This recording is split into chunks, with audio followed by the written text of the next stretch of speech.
I'm so sorry. Prison. I'm so sorry. Hi, welcome back to Tea at 4. I'm Lauren. I'm Christie, and this is the podcast where we talk all things that should have stayed in the group chat. So it is the month of May, and as you know, it's also Mental Health Awareness Month. It is. So I think this is a perfect opportunity to talk about mental health. Good, open the conversation up. I'm all Yeah. for it. When would you say you became like most aware around the conversation or concept of mental health? If I'm being honest, it was probably not at school, maybe at work. Where people be like, oh, I need to take some time off, and you're thinking, some time off, like, why are you taking some time off for? Like, where are you going? I think I used to work a lot in retail before I got a proper industry job, and people are like, oh yeah, they're off today because they don't feel too well. I'm thinking, oh, are you sick? And when the person comes back, you're thinking, oh, were you sick? Oh no, I just needed some time off to like think mentally. I'm thinking, mentally, what are you talking about? Like, what does that actually mean? And then for me, it was like, okay, cool. Being able to knowing that you can take time off to kind of like recuperate and kind of like, you know, what the hell am I saying? But kind of like, does that make sense? Yeah. How does that make sense? Yeah, I was going to say, even that's on a bit of a spectrum because like when you first hear of people like taking mental health days off, it's like, you're thinking, is that just because like you're quite burnt out, or is this like you're feeling depressed or anxious?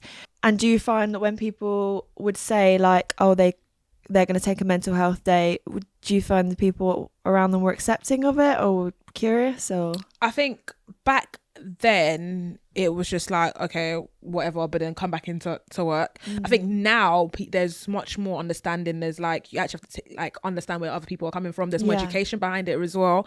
There's so much more like resources to kind of understand what people are going through. There's information out there, whereas before, maybe I was naive when I heard, oh, I'm taking a mental health break or something. I'm thinking, are you checking yourself into rehab or something, or at the mental health? I'm just being honest, because that was me. But then now it's like, oh, this is actually a serious issue. Do you know what I mean? Like, people are actually going through it, and it's okay to go through it. It is crazy when you think in school, like you're there from 4 till 16 and you're doing like weekly like, physical education classes. Why the hell wasn't mental education popping up once in that whole time?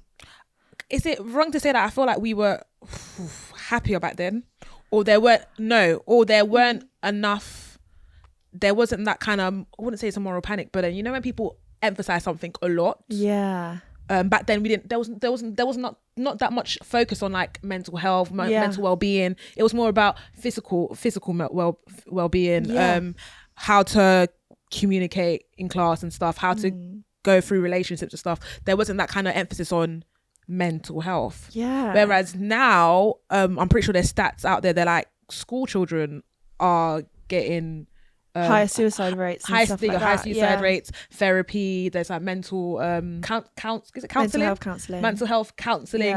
Back in my day in school, back in our day, because obviously I'm not that old. I have an auntie, but I'm not that old. Back in our day, I don't recall none of that. No, I don't recall it at all. All I remember is the nurse. Yeah, the nurse. That's it. And then I'd watch TV, and then I'd see like American high schools, they'd have the counsellor like on Glee, and I'm like, I want that. But if I go to the nurse and I was to go like, not feeling well in the head, she just put a cold compress, wet paper towel. There you go. Ice pack. Back to the class. Remember the ice pack? I know, miss. I actually just feel depressed. So maybe it was like, back then adults weren't open enough to talk about mental health to like the younger generation, to young kids, whereas now it's like, because we live in a world where there's so much access, the internet, there's TikTok, social media, you're more prone to bump into those things head first, and then for you it's like, okay, what is that? Then you're starting asking questions for yourself, like, oh, am I going through this, or do I feel this way? So you're like, you are more prone to ask questions, you're more curious, whereas I think back then we were just living in a bubble. How I see it, I don't know if it's the same for you, Lauren, like back then you'd be like, oh, I'm sad. Oh, why are you sad? You don't know why you're sad, but you're sad. Whereas now you ask a child, why are you sad? Oh, because of this. But why? Because of this. Do you know what I mean? Now there's a process of kind of understanding the situation that you're in. Whereas back then you're just like, I'm just sad, but I'll be okay, you know? I think the generation after us just are feeling things so much deeper. That's just an observation from me, because obviously I had stuff happen when I was younger and I really, really felt it, and I've kind of obviously come through that now. But what I see, like, kids, how they're able to like formulate the way that they're feeling and the extent of things that are stressing them out or causing them anxiety or depression, like the age is getting younger and the issues are becoming more complex and out of our control. Like before it might have been like, for example, when I was younger, I lost a family member really close to them, and then that was a case of like grieving. But nowadays it can be something like if you're on social media and you're mourning the loss of someone like 100 miles away that you've never even met before, and then that can even directly affect a person just as much as someone that's in their like immediate family, if that makes sense. I just feel like there's so much out there that we're seeing to get worried and stressed out about, whereas before when we were younger it was a little bit more naive and blissful. I think it was just sugar coated, like I said, like we weren't as open at all. Like there was, when I was younger, there was not going home, I'm not on the tablet where I can, let's say I'm watching like something on YouTube and something else pops up, there's no like ads, there was nothing in our faces like that. Whereas now it's like, you can't really you can protect, but you can't in a way protect what the youth are actually watching and seeing and stuff. And obviously that's so true. We were literally living in a bubble where you go home and put on TV, you're watching reruns of something from 5 years ago. Nowadays, if you were to turn on an iPad, you're seeing what's happening on the news. They're everywhere. YouTube, other people's lives, comparison. It's just a slippery slope, I'd say. But I would definitely pinpoint the biggest moment I felt like mental health was a topic of conversation with me, like in lockdown.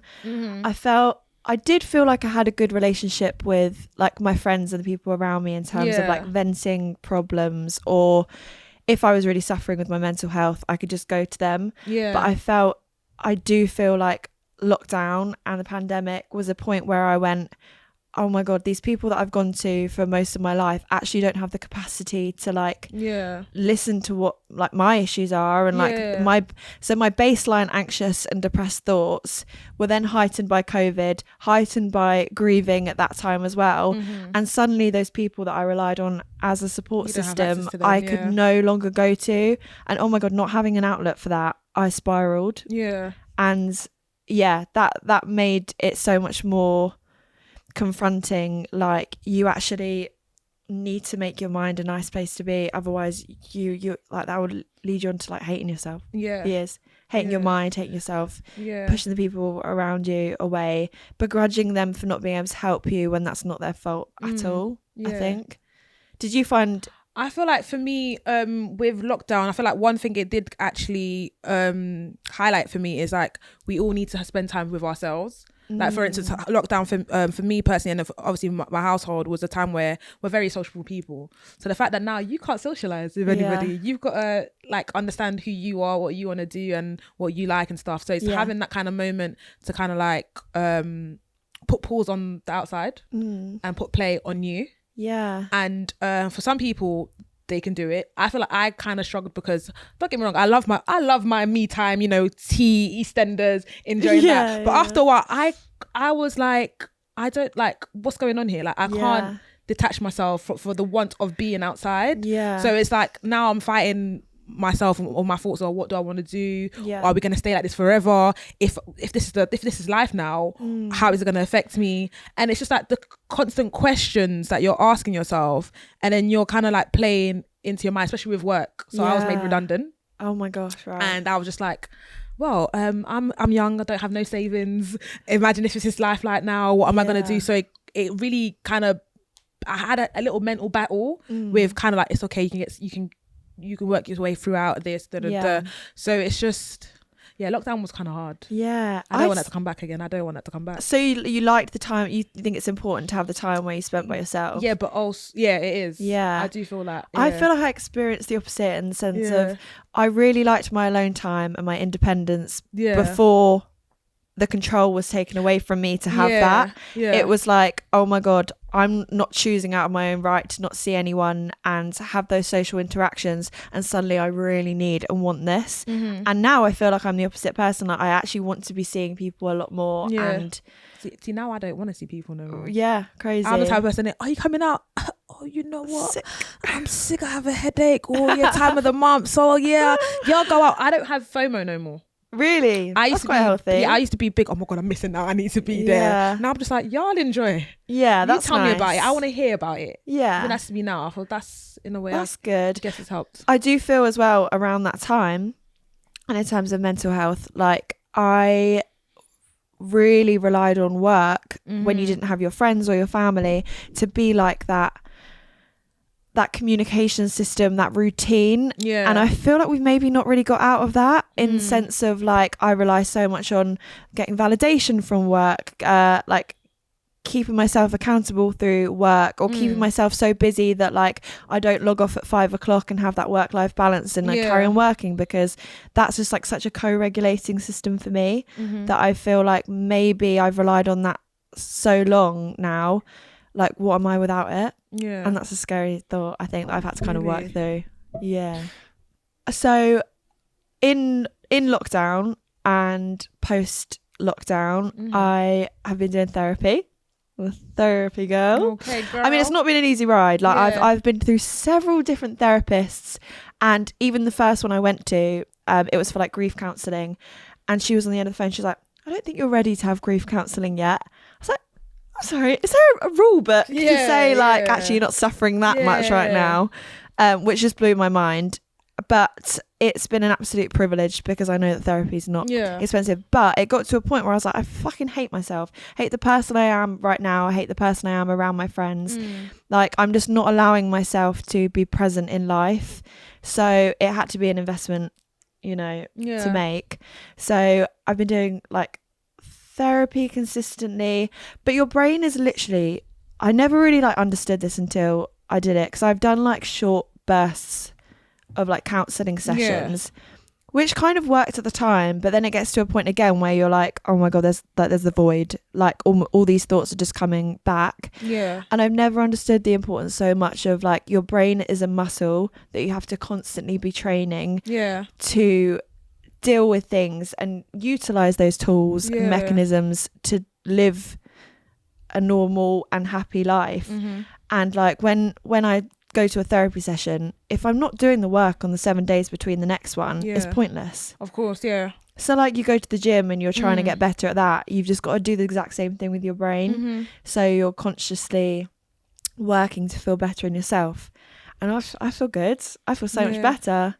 That's actually amazing. You see, I want to do therapy, but But here's the thing. I think what's not put me off is okay. So in my culture, back at home, we're very emotional. You know, we do talk here and there. Big up my parents, Dessa. But I feel like we are stubborn enough to kind of like show our emotions.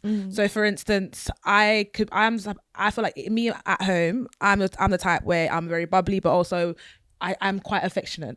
Right. My mum's the same. Yeah. My dad is stubborn as hell. My little sister, she's stubborn as hell. My little brother's stubborn as hell. So when it comes to like situation where there's a disagreement or somebody doesn't feel like someone's upset, there's like a block on how do we hash this out. Do you get what I mean? So we're not very comfortable in like expressing our feelings, and then when we do, it's okay, cool, what now? You've expressed it. Really? What now? So it's very like there's no reconciliation. So you've expressed it, but then there's no how do you move forward? So for me, when it came to like, when I heard of therapy and stuff, my friends be doing, I'm like, so you're telling me you sit down in a room, and you're meant to just spill out your guts? That's probably terrifying. That scared me. Yeah. One, and two, it's just like, I've obviously back home as well. It's like, oh, if you're going through something, just pray. Just pray.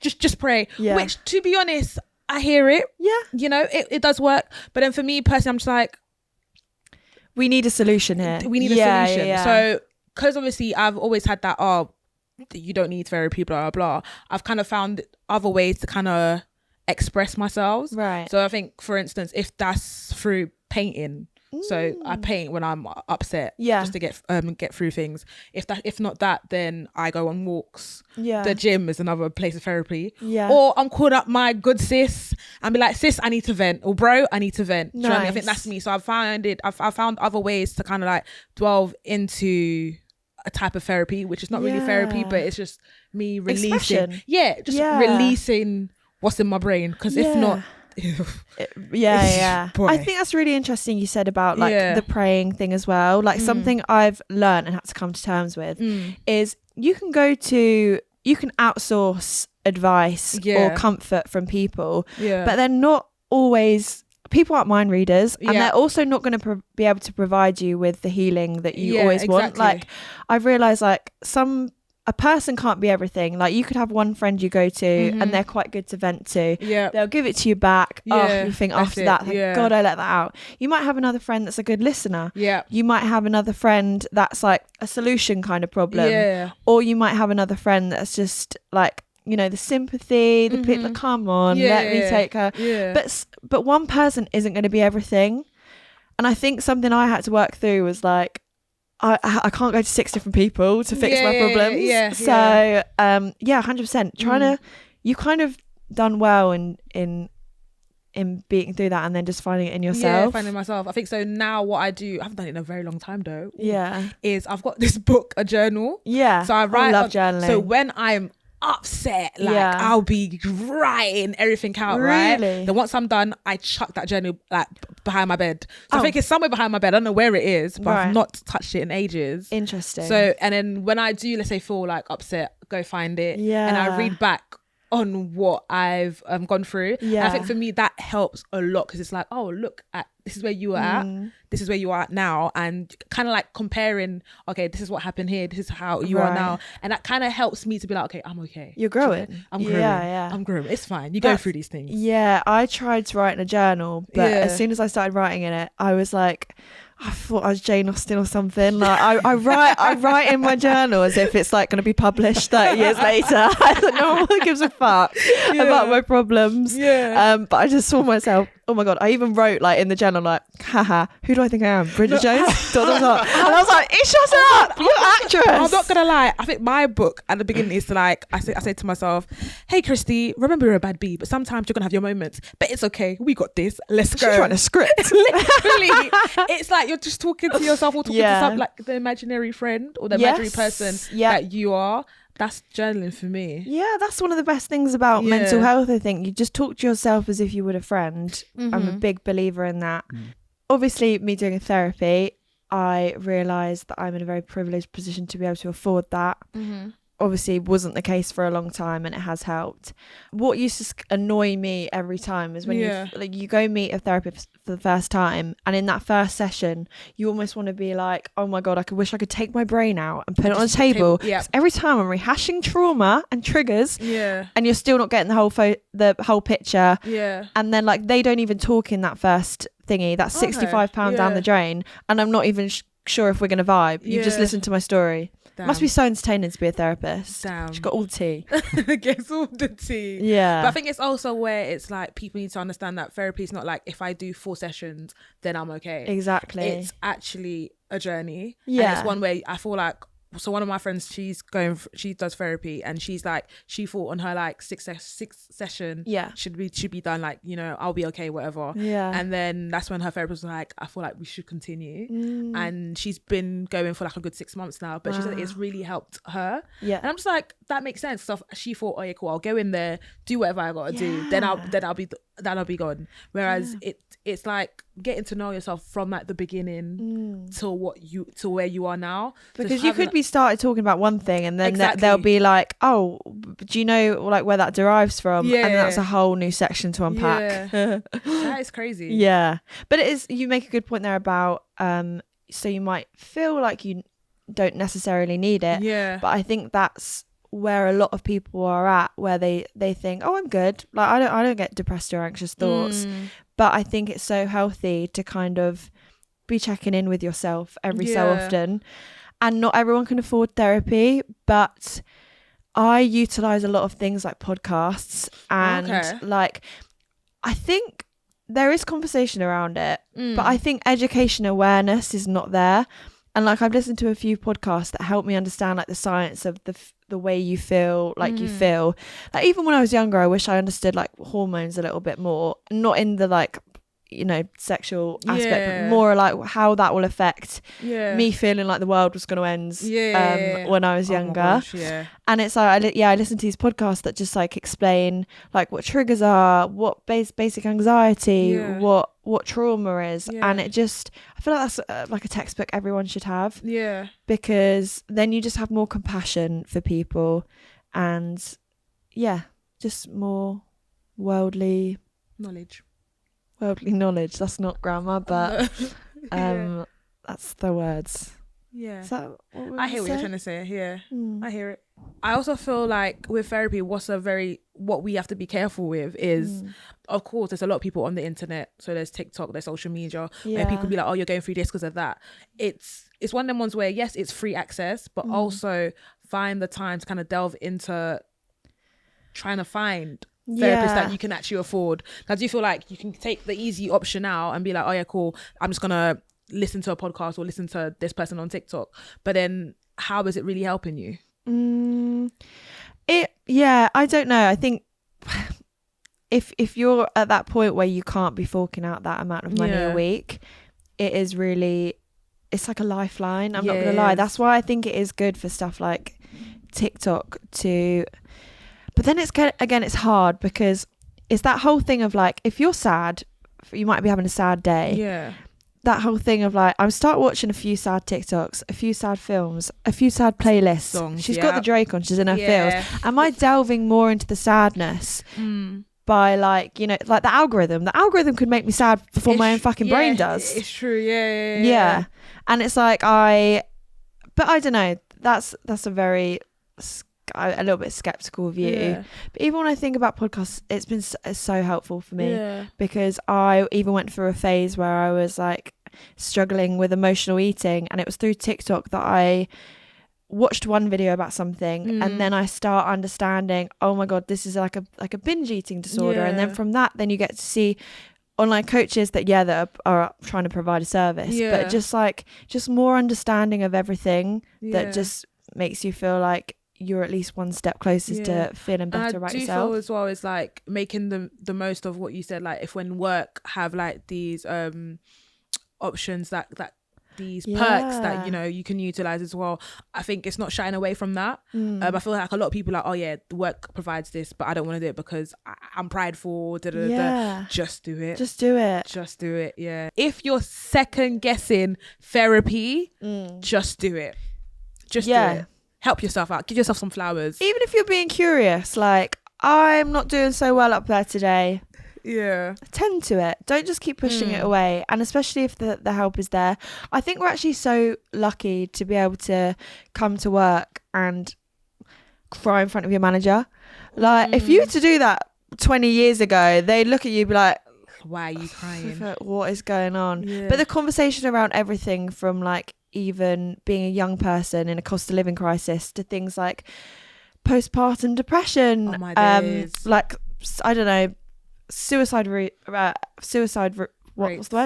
rates, grief. Yeah. We are a lot more aware of it, and I'm so grateful that I can come into work and say to my manager, like, I am not doing well. I'm not doing well, and people are really accepting of it. Yeah. I'm so grateful because we've come a long way. Yeah. Male suicides have consistently accounted for approximately 3/4 of all suicides in the UK since the mid-1990s.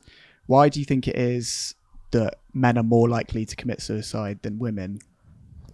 Shocking statistic. Those numbers are scary. From my knowledge, I think men just are not ones to open up about their emotions and feelings as easy as women. Yeah. Even when I think about like my dad, he's there in like a logistical capacity. He's there to be a fixer, but anything emotional, it's like blank canvas. I also feel like it's because like back in the day, men are meant to be like the breadwinner. You're meant to man up. Do you know what I mean? You're not meant to stereotype. Exactly. And then females are more nurturing. We're mothering this, that. So I guess that has played a big part. Yeah. So when it comes to, I feel like male friendship groups, or like I say, even brothers and stuff, I don't think they talk through their breakups. I don't think they talk about that. If they failed in something, I don't think they talk about that. So it's one of them ones where I'll just brush it off. It's that's 100% the problem. We still probably carry this outdated view that it's a conversation for women to be having, and it's definitely got a lot better, but that does make sense hearing about men not being able to talk comfortably with their friends. Even now, I think they do it in like a jokey capacity. A jokey way, and that probably doesn't happen enough, which means that, as you were just saying, like if I'm not having those conversations or them outlets or that expression, that's building up. Of course, And then what do you do with that? I feel like guys, maybe as like boys, when they're growing up, they're kind of taught to, like man up and not to cry, and you're kind of taught all these things as you're growing up, which is like very toxic. And whereas girls are maybe allowed to show their emotions a bit more and express themselves, so guys end up bottling it up, and they've not learned how to express those emotions like in a healthy way. So then those conversations are never had between guys, basically. So I guess it's just about normalizing the conversation more. And I think it is getting better. I think it is. I do find that I open up to my male friends more than I open up to my female friends. A lot of my male friends do open up to me more than they open up to their guys. I feel like it's just, you see, then again, it could be down to the part of like, oh yeah, females are more nurturing, they're meant to listen, so maybe they're more comfortable to like speak to a female because they're meant to be understanding, they're not meant to judge, whereas the man then be like, oh come on, not you. Do you know what I mean? It's the kind of like, oh, not again type of thing, so they kind of hide away from that. But I also do feel like with, in terms of like films, movies, TV shows and music, you're seeing more of those scenarios where guys are opening up. So it kind of trying to normalize that it's nothing wrong with, shedding a tear or two, or like just saying, hey, I'm having a bad day, I feel like this, X, Y, Z, just expressing yourself. So I do feel like that's helping a lot. But yeah, I think that's really important, and if anything encourages men. Something I've 100% looking for in like a partner, a man, is for them to be vulnerable.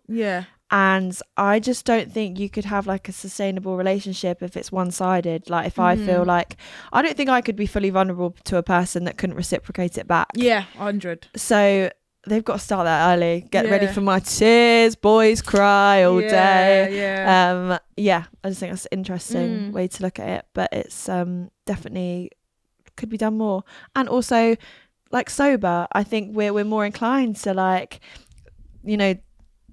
kind of I think express like yourself. You go bottle of wine, a couple of beers, and then you're sitting down and you're just chit chatting away. But then when the alcohol hits, then all of a sudden you're just spilling tea, basically. And the worst parts about them conversation is that you might feel better in the moment, but the next day, like there's not that sense of comfort that there should be if you had that and you were. So it's like you spilled what you had to spill. No one's cleared it up. You're gone about your business. The next day you're seeing, oh shit, what did I say? Now you're then have I overshared? Exactly. Now you're panicking like, oh my god, I should not have done that. And I feel like we need to hide away from finding comfort in those type of scenarios where it's like, because we're drunk, then I can express my feelings. But also we need to learn to be comfortable within ourselves and with other people. Even if that's just one person, that's a start. You get but we've got a long way to go, but it's getting better. It is actually getting better. It's just asking for help. It's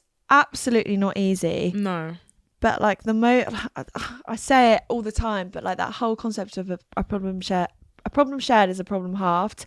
Because the amount of times I've struggled in myself and I felt like I was alone. I remember there was this one time in lockdown and I was at the peak of my mental health illness, and I put like this video on my stories. I've never done anything like it before, but like it was a video of me like crying, and I was just to be fair, it looked like I was crying about the pandemic, but really it was just like a accumulation of things, and it was just too much. And I put this on my story and instantly I was like embarrassed. I was like, oh my god, why the fuck did I do that? That's so vulnerable. But the amount of people that like replied to it and went like, oh my god, thank god you said it. Like that's something I've been thinking in my head for so long, and I've not been able to like even talk to the people around me closest about it. Yeah. That's why even if you're doing it online, having that other person reach out and go, oh my God, there's no one I can speak to like in real life. But thanks for putting out the branch. Yeah. Yeah. I think it's really important that we don't avoid the question, are you okay? So I feel like, of course people ask, oh, hey, you're all right? Yeah. Just be like, you know what? No, I'm not. Yeah. Just be comfortable to answer that question. A lot of people just sugarcoat that question. I feel like that question is the start of like understanding how you're feeling for yourself. Yeah. And you never know, that person could actually help you. They might say one little thing that can be like, okay, cool. So true. Do you know what I mean? Although I'm a bad person for that. Are you okay? It's like I'm about to spill. I'm about to tell you my whole life story. No, but that's fine. Yeah. Because you never know, at that moment in time, that person might be going through something. Yeah. And their are you okay asking you is you basically opening up for them to be able to vent as well. 100%. So it's a lifeline. you never know. Exactly. You never know. So I feel like before the are you okay? Are you okay? Yeah, I'm fine. Just put a face on. Like, yeah, I'm bubbly. British are worse for it. It's just like automatic response. Yeah. Yeah, I'm fine, thanks. And then you go about your business. Oh, no, you're not fine. You better go back to that person and be like, you know what? Actually, no, I'm not. So it's, I think, learning to answer that question and not being afraid to... Definitely. Sweep it under the and just do carpet. things that get in touch with your feelings. We're so classic for pushing things down and just like... Me, even the whole thing about sadness, I don't really let myself into it and feel it because I'm like, I don't want to get stuck there. Yeah. Like, I've got so much to do. But sadness isn't a bad emotion and nothing's permanent. You can have a bad moment or a bad day, but it's not going to stick with you. You'll be good if you just have a sad little moment, then you can carry on going. It's so much healthier to like lean into your emotions than keep... piling it in the back burner, because then once it gets heavy, please, you go I'll be on my knees praying. Yeah. I mean, I've been given like it's called like an emergency toolkit. Okay. And it's like those moments where you feel really triggered, kind of coming away from your like mental analytical. I'm a very analytical person, so like as soon as something goes wrong, my mind spirals. If there was a top line thing of like, say if someone took a photo of me, an example of something that happened, and I hated the way I looked, that would then go into so many different things like, oh my God, this is how the world sees me, I'm a fucking ugly pig. Like I should change the way I look, I'm never going to be deserving of love, I am nothing, like I'm just not desirable, I'm not attractive. Like I could go on all day.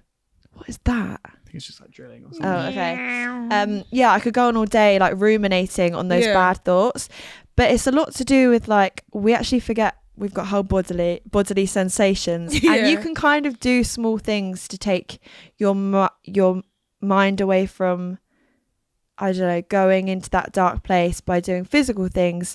So like for example, I mean, I say it, and when my therapist told me for the first time, I was like, fuck off, you're talking absolute shit. Like, that's annoying that you suggested me doing that. But it's things that like bring you comfort. So when you feel yourself start going into that like self-deprecating or self-hating, I am nothing thing, just like going, oh, I'm going to change like this motion, change my train of thought by doing like making a cup of tea, a different motion that's like stopping your brain in its tracks.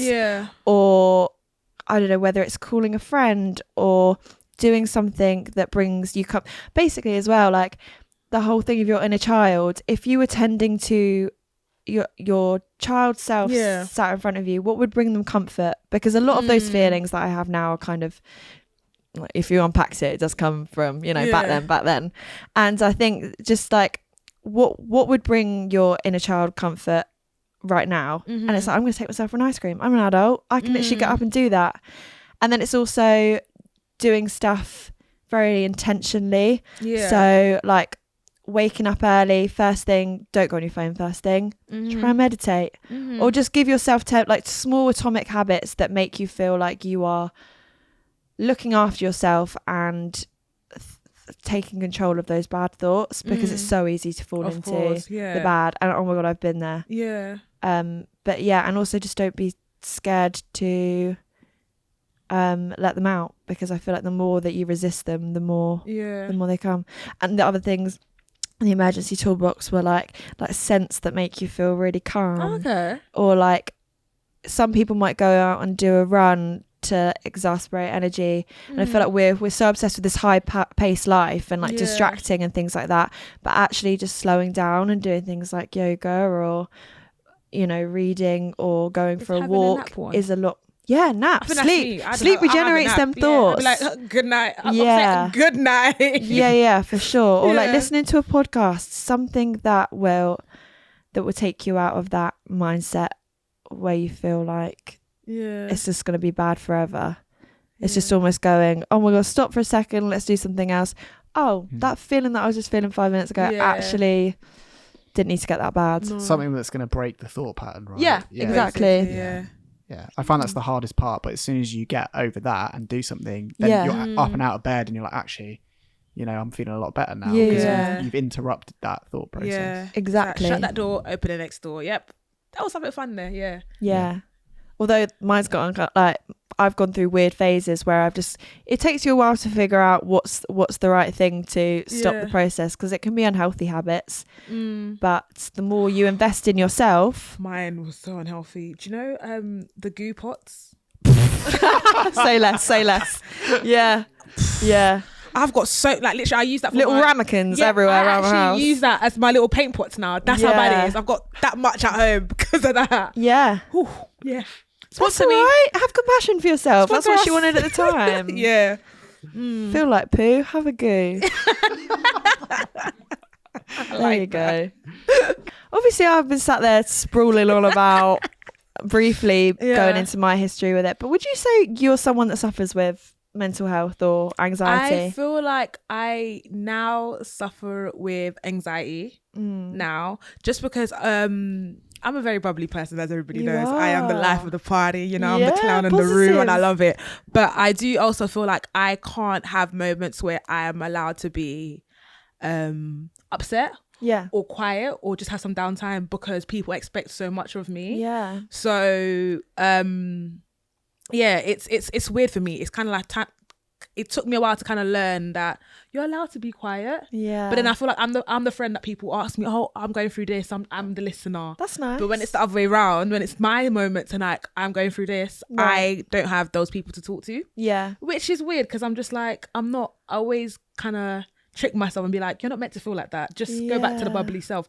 But what that does then is like, I'm there piling a lot of shenanigans behind me, and I feel like I've learned to have a great poker face. Okay. So I could be going through shit and nobody will know. And so I've it's second nature to me now. That's true. I think which is really bad, but I think a big aspect of mental health is identity. I feel like with the sad things that have happened to me, I get really scared that because I've acted out in a certain way, people are going to view me as a sad girl. Yeah. Like fucking sad girl Summer over there. That's just her whole thing. Yeah. And that's even hard, like in those moments where you're feeling shit and like, oh my God, this sadness is never going to end. That's the kind of thing that can stop you from wanting to help yourself to get better. True. Than just, sitting in it and dwelling in it. Like, oh, well, that's just me now. And it's weird now, because at first I'd be the person that FOMO, I used to be like, no, I hate having FOMO. But now I'm just like, I've come to a point where it's like, no, I'm not going to do what I used to do before. So in terms of like always being on social media, I barely post these days. Yeah. So I think that's one thing when my friends are like, hey Christy, are you alive? Yeah, I'm good. Just have a me time. But are you sure? Like, that's not been seen. No, I'm good. So in terms of like posting, I've stopped that completely. Not completely, but I'm not as in tuned. Right.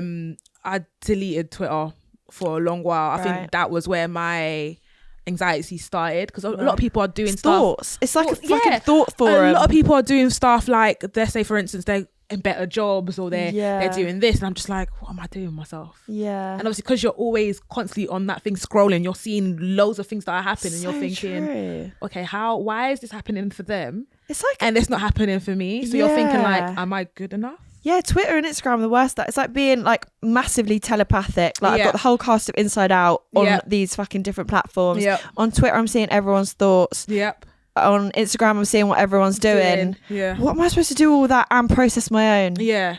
So I think it's trying to get rid of the noise a little bit. Exactly. And then I think what for me as well, for instance, I instead of using stuff like the Twitters and the Instagram, Snapchat, for instance, you see how Snapchat you can kind of categorize your private story with your public story. Sure. So what I've done to help myself is where I can be vulnerable will be my private story. So all my closest friends where this is what a lot of people are doing. Where I'm happy enough to express sometimes I'm going through shit, or guys, I look like dog's dinner today. This is what happened to me. They can actually have access to that. And I think for me, that's my comfort space. Whereas before it's like, I've got all these public places. Why don't you feel like you can be that on your public account? The public Christie can't be upset. That's how I think. Wow. Yeah. So do you think you'll ever move out of that mindset, or no? No, I don't think I'm comfortable yet. I think it's the anxiety. Hence why when going out as well, I don't like being around people that I don't know. Yeah, I get that. And I think especially on social media, like there's so many different eyes on you. You guess the only people you want to know that you're feeling like that are the people closest to you. Exactly. So why would I just do it so someone could be nosy about the way that I'm feeling? The weird thing about it is that when I started out, I had no worries at all. I was like, you know what? Yeah, I'm gonna do this. I'm this person. But then after a while, it's like you're tired of playing into that facade. Yeah. It's like, okay, cool.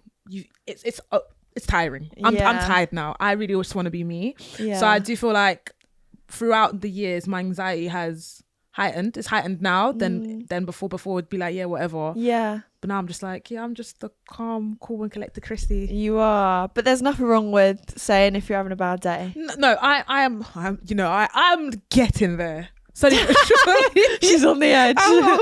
I'm getting there slowly but surely. It is a work in progress, but like you said, it's like just trying to find that outlet for one. And I do feel like I'm being more acceptant to my emotions and how I do feel. Nice. And when my friends do hit up and be like, oh, what's going on? I am open to tell them. Like the question I asked you, are you okay? Yeah. I will tell you if I'm not okay. Yeah. I will let you know. I will let you know. So I've come a long way. Yeah. Still going through it. But have you ever suffered with, like, obviously you don't feel anxiety generally. Yeah. Have you ever suffered with like panic attacks or any like physical effects of anxiety, even if you're not feeling up there? Panic attacks. For example, the last couple of months I felt like I was on top of the world with my therapy. I felt like, oh my God, I'm the best I've ever been. But I've been having these like weird physical, like heart palpitations, sweating, like all these like physical symptoms of just basically not being well. Like my body's on overdrive, like adrenaline is just going through and through. And I've been to the doctors. I was like, someone is physically wrong with me. I'm not, it's my thyroid. And I'm there doing like the ECG tests and stuff. And then it comes down to it. They've done a whole check over it and they're like this is in your head. And I think that is the scariest part, is that you actually can feel like you're in control of it. But if you're getting to the point where you're going too fast or too much or bottling up, or maybe you are talking about some things but like you're going too full life in other ways, like works too much and then you don't have time for like self-care and slowing down, your body reacts. 100%. Your body knows before your brain does. When my face your nervous system when my face is round, I know I'm swollen. I know I'm overwhelmed. Even stuff like how important your nervous system is and like digesting foods. My IBS is flaring if I'm stressed. And that was information I didn't need to share on the internet because it wasn't relevant to anything. So you're welcome. Panic attacks then, yeah? Poo, again. This is the part of the podcast where we react to some brutal confessions from the World Wide Web. Yeah. Okay, Christie. Let's go. Arranged to meet a guy from Grindr in a local park. Found him in the dark at the agreed time and had a quick route. What? A quick... Okay. As I got back to my car, a message arrived from the guy saying he was running 10 minutes late. I still have no idea who I fucked in the dark that night. Oops. Sorry, who uses the word root as a sexual... As I was thinking, I was like, what's going on here? I thought he was playing gardening. Just having a quick root of the weeds. What? So, did she not want to say hi or ask? Gay. Oh, did he not want to, hey, like introduce yourself? Maybe not. That's mad, in the dark, in the park. That's dangerous. So who was that? Oh boy. Wow. Was it good though? And are you going to go back for round 2 with the person that you're actually meant to meet? Root your weeds. Boy. Rooters. Brutal meter? I wouldn't say it's brutal, but it's a bit like, whoa. So I give it like it's 8. Yeah. Yeah. 8 for me. My God, yeah. You don't know where they've come from. Exactly. That's scary. Okay. Found 16k in a suitcase of my new home when replacing loft insulation. Owner came back and asked me if he could check the attic or if I'd found a suitcase. I told him I hadn't, but insulation company had gutted it. I even went and checked while he sat nervously in my new porch. Wow. Brutal. That's amazing. 16k and you're just so forgetting amazing. That's fucking sat up in your little loft. That's the thing, like if you're moving out you would know. Yeah, I think that's one of the first things I would go and do. Get me money. Yeah go collect your cryptos up in the loft. Do you know what I mean? What do you do? Oh my god, that's would you if you did it, would you spend it? Would I spend it? I mean 16k is a lot of money. That's fraud. 911 rogue detectors. Oh, what is your emergency? What would you do? I mean, it's moral dilemma, isn't it? I would just be scared, like I was being like watched on a camera for Ant and Dec Saturday Night Takeaway, and they were seeing how much of a good person I am, and then it's probably would be like, oh, there's 60k for charity in the suitcase upstairs. Let's see if Lauren does it, and there I am, already on fucking ASOS.com. Buying up the whole shop. Or everything on wish list is in the basket checked out. So yeah. Brutal meter 10. Yes. Real as facts. Okay. Bartender here. Probably most terrifying story I experienced was this woman who came into my bar years ago and had 2 shots and a drink and was really quiet for the first hour.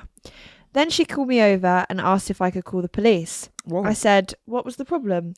She then told me she had just stabbed and sliced the neck of a mugger in the alley and wanted to make sure he was dead first before she supported it.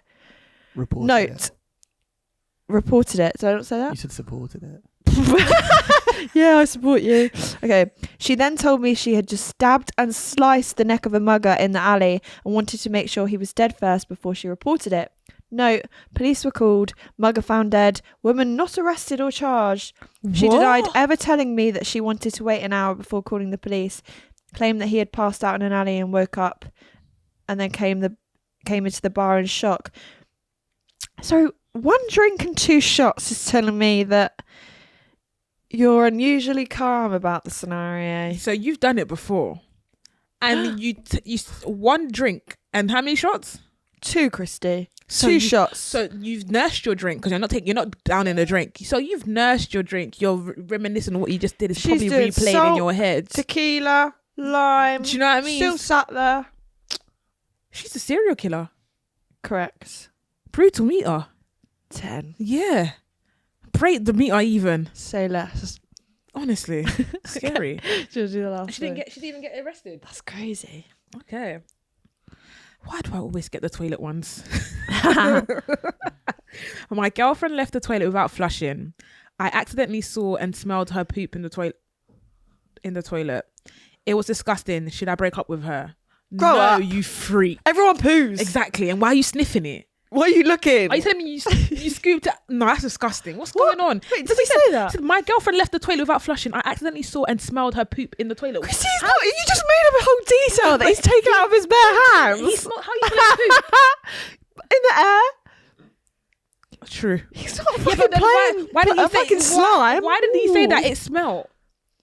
Are you joking me? He said in the toilet, not in the air, in the toilet. So what, are you pooing in the air then? How would you say that if you walked into a toilet? Oh mate, your poo is in the air. No, but it's the way he said and smelled her poop in the toilet. The poop's in the toilet, so he's probably just leant over. Come on. That's still disgusting. That is revolting. Putting your nozzle down the brutal meter. Have some decorum. Honestly. Grace.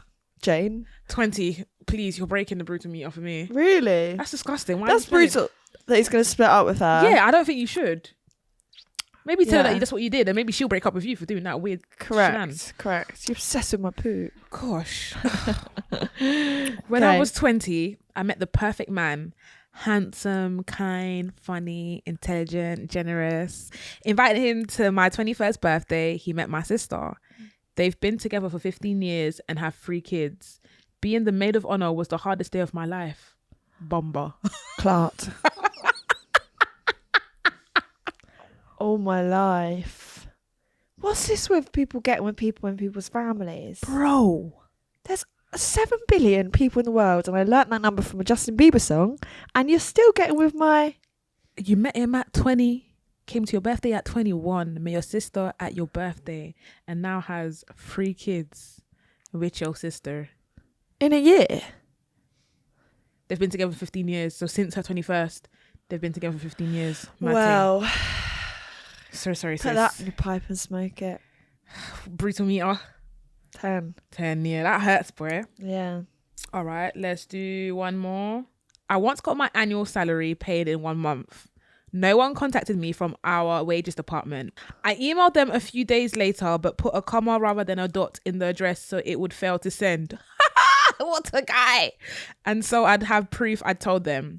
That was 8 years ago. No one's ever contacted me. What, the company's not down the pan because they've just given away fucking 20 grand in one sitting? Yeah. Whoa. That's actually quite smart, putting a comma before rather than a dot. That is quite smart. Wow. Brutal meter, 5? 5. Yeah. Cool. So this is the part of the show where you spill the tea and we try not to. Are you ready, Lauren? Yes, please, Christie. Let's go. Let's spill it, baby. Grey tracky.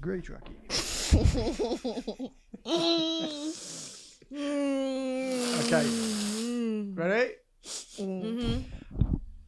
I just found out I've been dating my dad for almost 4 months. So I've never met my dad. I've never met my dad. He ran out on my mum when he found out she was pregnant with me.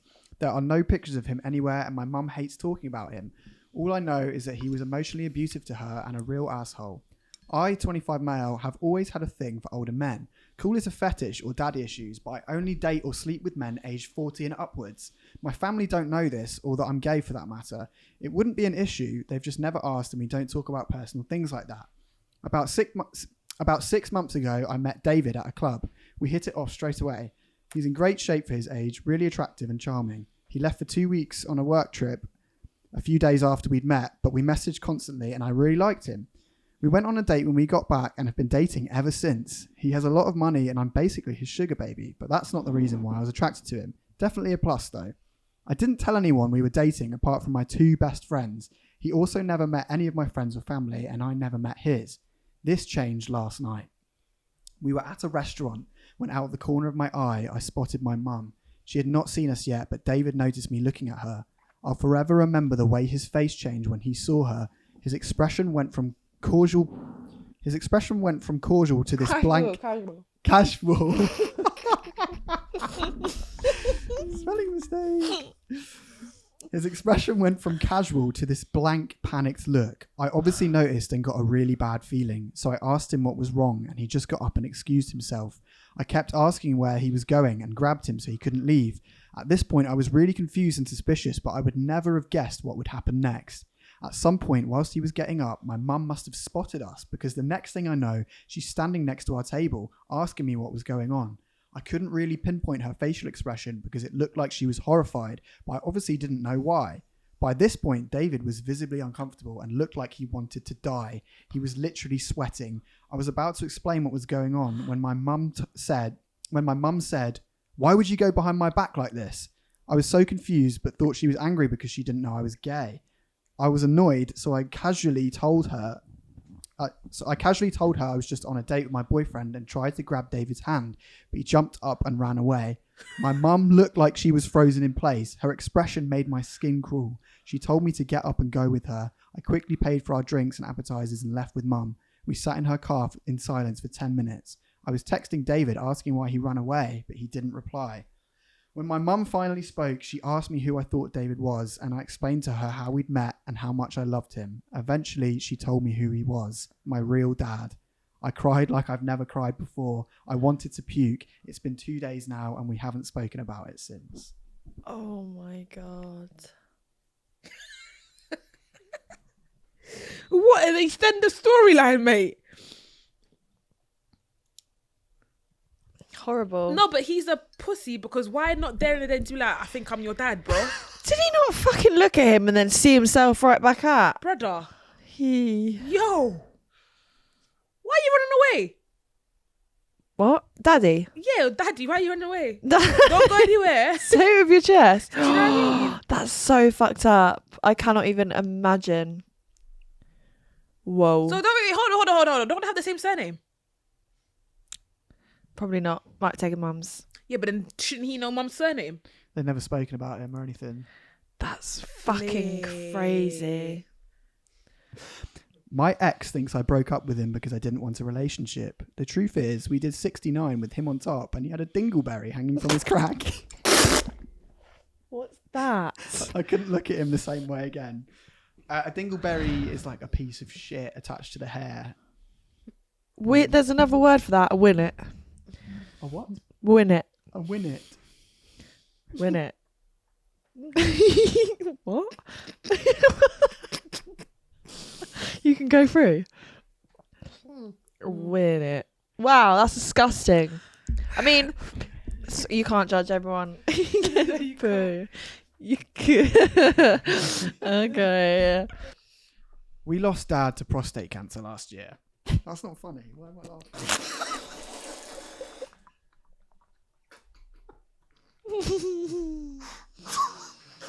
I'm so sorry. Prison. I'm so sorry. That's not funny. That's not. No, that's not. It's because I read ahead and I can see what's coming. Right. Yeah.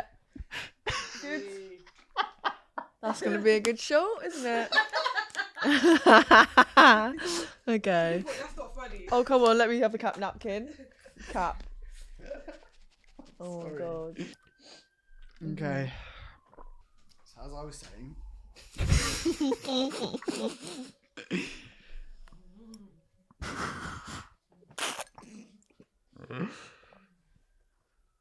Okay. So Stop! I can't because you're like What? laughing as Stop well. it. I just spilled even the tea on my fucking lap. Oh. Fuck's sake. Oh. I'm sweating. So we lost Dad to prostate cancer last year. My sister read that it can be caused by not ejaculating regularly. Now Mum and Sis ask me openly, have you tossed yourself off today? I'm 32, single and live at home. Help me. Wasn't that funny? No, wow. I was in H&M changing room trying on loads of clothes when the sensation to piss suddenly hit me. It was so instant that my body just decided to do it and I had no control. There was nothing around me apart from piles of clothes and I was naked, so I had no time to figure something out. So I just pissed all over about £1,000 worth of clothes. Worst of all, my own clothes got pissed on too. I decided to put my pissy clothes on the floor and put my hand on the door lever ready to pounce out of there like a cat and run for the door. But just as I do, the shop assistant starts knocking and asking if I need help because she heard something spill. I accidentally shoved her out of the way during my mad rush to the door when I hear, "What the fuck? There's piss everywhere. Stop him." I hid behind a bin for half an hour trying to figure my life out. He let the impulsive thoughts win. That's so funny. I get them feelings sometimes. Mad. Not pissing now. Oh my gosh. That's funny. Cool. And that was it. Oh my God, the last. Hurrah. Spilling. Tea. Ha ha ha. Okay, so that was it for today's show. Fun. If you like this episode, make sure you tune in next week. But also, Lauren, do you want to spill the tea? Yeah, I'm not going to be here, basically. I'm off on my travels for a couple of months, but you're left in good hands. Yep. Christie will be left alone with her thoughts. Spilling all the teas. And if you have any, make sure to send them to tea@4@junglecreations.com. But I'll miss you and I'll miss Tea at 4. It's been a fun ride and I'll be back and it'll be better than ever. She ain't going nowhere. She's still here. I'll be back. We'll put a picture up for her. So make sure you guys stay tuned, like, comment, subscribe and share, and we'll see you guys in the next episode. Bye.